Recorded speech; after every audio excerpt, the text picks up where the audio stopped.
Et voilà l'avenir, les amis. Donc franchement, on va regarder des vidéos des mecs torse nu, bannière, Abbas, brandis comme un trophée qui défilent en rang serré sous la Tour Eiffel, Champ de Mars, Paris, mai 2026. Pas une petite procession folklorique, hein. Une vraie prise de territoire symbolique et personne n'intervient. Pas de CRS, pas de maire qui gueule, rien. Juste des Parisiens qui filment en silence et qui détournent le regard. Donc c'est ça la conquête par le vide.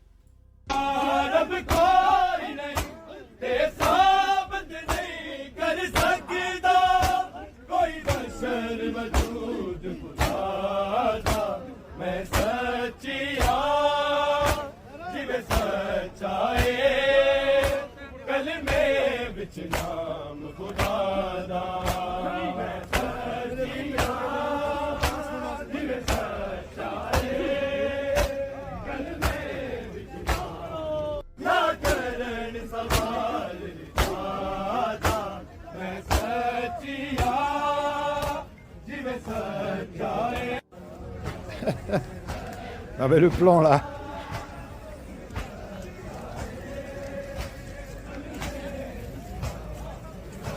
Oh là là là là là là.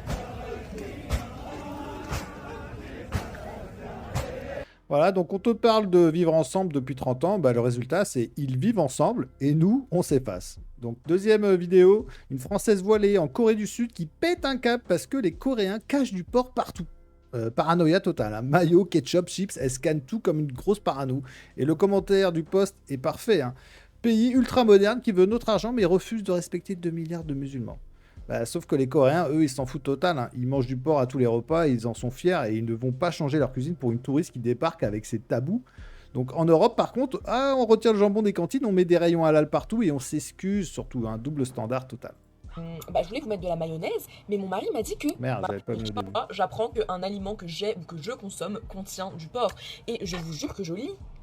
Ok, Bon, sa tête a fait quand même beaucoup penser à ce qu'elle dénonce, hein. je savais pour les chips, ok, je savais pour les gâteaux, ok, je savais pour les ramen, ok, je savais pour ta. Et donc à chaque fois, je retire un truc de ma liste, ou sinon, je ne l'ai même pas mis dans ma liste parce que avant de venir en Corée, je m'étais tout de même un minimum renseigné. C'est pas, il y a quelques temps, je vais dans une boulangerie qui est gérée par une Française et son mari qui est coréen. On discute, et elle me dit ça doit être difficile pour vous de manger en Corée du Sud tout de même et tout. Je fais oui, ça l'est effectivement. Et elle me dit oui, la dernière fois en faisant votre sandwich, je voulais vous mettre de la mayonnaise, mais mon mari m'a dit que il ne fallait pas vous mettre de la mayo. Donc moi je la regarde, je suis un peu, enfin je comprends pas, je fais comment Ben là, ça? moi j'adore la mayo, Parce moi. que je consomme de la mayo. Et elle me dit que son mari On n'avait pas vu, on n'avait pas remarqué. a affirmé qu'il y a un truc qui vient du porc dans la mayo. Je sais pas si c'est de la graisse, je sais pas c'est quoi exactement, mais une chose est sûre, c'est qu'il y en a. Et c'est un boulanger, et bien sûr qu'il va lire les ingrédients, il va se renseigner. Et du coup, moi j'étais en mode, mais comment ça? Et elle me montre le packaging, et en fait c'est le packaging de ça, bon ça c'est du ketchup, mais ça, en gros, en mayo, il y a du porc. Ou du moins des traces de porc, ou je ne sais trop quoi.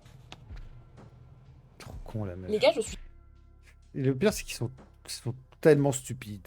très choquée ce que vous voulez, parce que en fait, Oh là du coup, là. ça remet tout en question. Ça veut dire que les trucs qui sont à la mayo que j'achète, en me disant c'est safe, ça l'est peut-être pas. Ou encore, je sais pas, le nombre de fois où. Parce que moi, au début de l'année, j'achetais ça et je me préparais ça avec du thon et du riz quand j'avais la flemme de sortir et de galérer à voir ce que je pouvais manger. En fait, ça remet tout en question et je me dis, mais en fait, c'est fou qu'il y ait du porc partout. Bref, voilà, je voulais juste vous informer de la chose. Voilà, bon, bah, c'est la conquête par le vide, hein. L'autre impose et nous on plie. On plie face à ça, les gars, quand même, hein. C'est un truc de fou. Donc un type qui balance de l'essence sur un bar espagnol et qui y met le feu pendant que les gens mangent et boivent à l'intérieur. Donc le post dit Muslimman, mais une réponse dans le fil dit que ce serait un Hondurien, peu importe le détail, le résultat est le même, hein, violence brute importée dans un pays qui a ouvert grand les portes. Pedro Sanchez et sa clique appellent ça enrichissement culturel. Moi j'appelle ça de la lâcheté politique organisée. ¡Eh!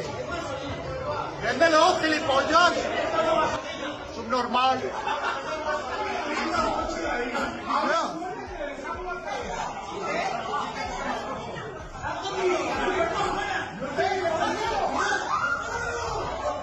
Voilà. Merci Chancez. 500 000. 500 000 immigrés qu'il a importé le mec. Enfin, légalisé, parce qu'il y en a bien plus que ça. Donc une femme entièrement voilée, Dark Vador, qui marche dans la rue, le poster japonais qui demande est-ce qu'on ne devrait pas interdire ça? Les réponses sont claires, hein, on ne sait même plus si c'est un homme ou une femme. Donc les crimes sont faciles, les gosses ont peur. Ah non, c'était pas celui-là, c'était celui-là. Hop, il fallait que je mette avant. Les gens ont peur, bah oui, quand tu vois ça. Mais au Japon, ils n'ont pas encore la culpabilité post-coloniale qui paralyse le cerveau chez nous. Donc ils voient un danger potentiel et ils disent bah non, en fait, ça c'est pas possible en fait. Non mais regardez-moi ça. Pourquoi les gamins ils sont dessous en plus? Oh là là. J'espère que c'est pas de l'AI, mais je pense pas. J'ai vérifié avant normalement. Donc en France, on appelle ça de l'islamophobie. Ah ouais, ouais. Voilà. On continue. On continue avec le dernier post qui veut tout dire. 72 écoles sans un seul enfant blanc britannique. 454 écoles où ils sont moins de 2%. C'est-à-dire qu'en gros, sur 100, il y en a 2. Un quart des écoles, 25% des écoles où les blancs britanniques sont minoritaires. Et elle commente son moment, les blancs quittent le Royaume-Uni. Donc Christine Kelly est elle-même noire. Hein. Elle le constate quand même. C'est peut-être ça le début de la lucidité. Même ceux qui sont arrivés hier voient que le bateau, il est en train de couler. C'est la conquête par le vide en chiffres bruts. Des vols, on appelle ça des white flights, des vols blancs, des avions blancs quoi, qui partent du pays. Quoi. Les Anglais de souche fuient les zones enrichies, comme les Français fuient certaines banlieues. Sauf qu'en France, on interdit les statistiques ethniques, donc on fait semblant de ne rien voir. Le mécanisme est toujours le même. D'abord, on ouvre les frontières au nom de l'humanisme et du PIB. Je vais remettre sa petite vidéo là.